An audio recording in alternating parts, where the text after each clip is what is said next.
ዛሬ ቀን ታህሳስ 2 ነው። የወርቅ ዋጋ የት ደርሷል? 24 ካራት፣ 23 ካራት፣ 22 ካራት፣ 21 ካራት እንዲሁም 18 ካራትን ጨምሮ ሌሎችንም ካራቶች ዛሬ እየተሸጡ ያለበትን ዋጋ በጥሬው በስንት ይሸጣል ወርቁ እንዲሁም ደግሞ በሱቅ መሸጫ መደብሮች ላይ በስንት በአማካይ ዋጋ ይሸጣሉ የሚለው የዛሬ የታህሳስ 2 2018 ዓ.ም የወርቅ ዋጋ መረጃን የማሳያችሁ ይሆናል።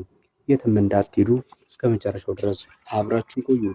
ታዲያ ቪዲዮን ላይክ በማድረግ ይጀምር። ለዚህ ዩቲዩብ ቻናል አዲስ ከሆናችሁም በዚህ ዩቲዩብ ቻናል ላይ የሚቀርቡትን የተለያዩ ከወርቅ ጋር እንዲሁም ከምሳሌ መረጃዎች ጋር ግንኙነት ያላቸው መረጃዎች እንዲያመልጣችሁ ሰብስክራይብ በማድረግ ቤተሰብ ሆኑ እያልን ቀጥታ ዛሬ ወደ ያስኩላችሁ ወደ የወርቅ ዋጋ መረጃ ነው የሚሄደው።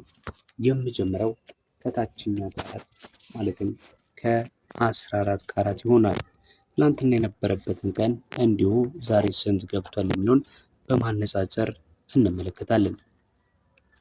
ትናንትና 14 ካራት 12232 ከ81 ብያችሁ ነበር። ዛሬ ዲሴምበር 11 2025 14 ካራት በኢትዮጵያ ብሔራዊ ባንክ መረጃ መሰረት በምሽት ላይ የሚገኘው በ12248 ከ48 ነው። በሱቆች ላይ ደግሞ እዚህ ላይ የተለያዩ የዲዛይን እንዲሁም ደግሞ የተለያዩ ከግብር ጋር የተያዙ ወጪዎች ተጨምሮበት ማለት ነው እስከ 3500 እና እስከ 4000 የሚደርስ ልዩነት ይኖረዋል ማለት ነው። ከሱቅ መሸጫው ጋር ማለት ነው። በ15000 እስከ 16000 ድረስ 14 ካራቱ በገበያ ላይ ማግኘት ይቻላል ማለት ነው።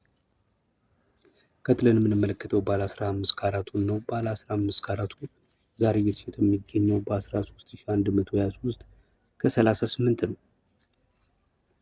ትላንትና የነበረበት 13106 ነው። እንግዲህ ትላንት ከነበረበት በተወሰነ ጭማሪ ማሳየቱን መመልከት ይቻላል ማለት ነው። ቀጥለን የምንመለከተው 16 ካራቱ ነው። እንደምታውቁት ከሆነ ከ14 ካራት ውጪ 15፣ 16፣ 17 የሚባሉት ብዙ ጊዜ ገበያ ላይ ያልተለመዱና ብዙ ሰዎች ከማይገዟቸው የወርቅ ካራቶች መካከል ይመደባሉ። ምክንያቱም ብዙ ሰው ለተለያዩ ጌጣጌጦች በሚመርጥበት ሰዓት ላይ በዋናነት 14 ካራት፣ 18 ካራት እና 21 ካራት ነው በዋናነት ከልብሶች ጋር ለማድረግ ማለት ነው የሚመረጠው። ሌሎቹ ግን ያው እምብዛም ገበያ ላይ አይገኙ፣ ነገር ግን በጥሬው ማለት ነው በብሔራዊ ባንክ እንዲሁም በመሸጥ እንዲሁም ብሔራዊ ባንክ ከአምራቾች በመቀበል ላይ የሚገኝበት ዋጋ ይህ ነው ማለት ነው።